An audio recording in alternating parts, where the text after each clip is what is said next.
શું તમે હજી પણ વિચાર જ કરી રહ્યા છો કે તમારે આ બિઝનેસ શરૂ કરવો છે કે નથી કરવો? બિઝનેસ શરૂ ના કરવાના તમારી પાસે ઘણા બધા રીઝન હશે, અને લાઈફમાં ઓલવેઝ ઘણા બધા રીઝન હોય છે.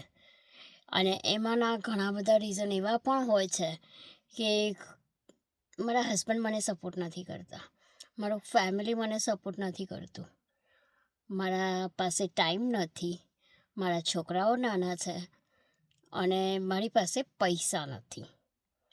એવા ઘણા બધા રીઝન હશે તમારી પાસે.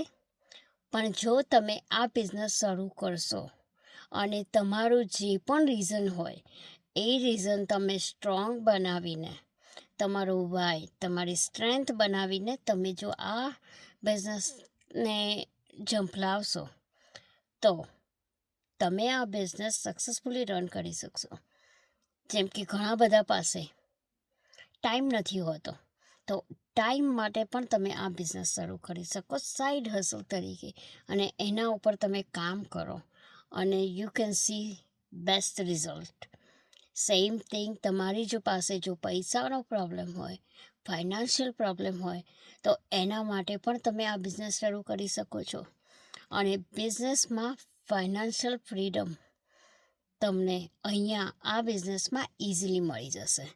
અને બિઝનેસ છે અને આમાં એટલું બધું પોટેન્શિયલ છે કે તમે આ બિઝનેસ શરૂ કરશો અને આ બિઝનેસમાં તમે જો 1 કે 2 વર્ષ તમે બરાબર 2 વર્ષ મહેનત કરશો તો તમે બિઝનેસમાં એટલું બધું સક્સેસ મેળવશો કે તમે ઇમેજ પણ નહીં કરી હોય.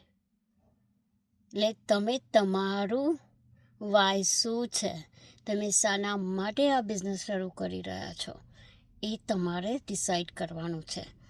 લાઈફમાં તમને બિઝનેસ નહીં શરૂ કરવાના તમને ઘણા બધા રીઝન મળી જશે, અને લાઈફમાં પ્રોબ્લેમ તો આયા જ કરવાનો. અને એ પ્રોબ્લેમ ક્યારે સોલ્વ થવાના જ નથી, બિકોઝ એક પ્રોબ્લેમને તમે સોલ્વ કરો ત્યારે બીજો પ્રોબ્લેમ આવીને ઊભો જ હોય.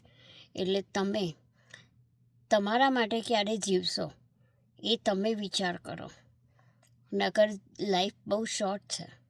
જીવન ક્યાં પૂરું થઈ જશે ખબર જ નહીં પડે. તો I hope I C you inside.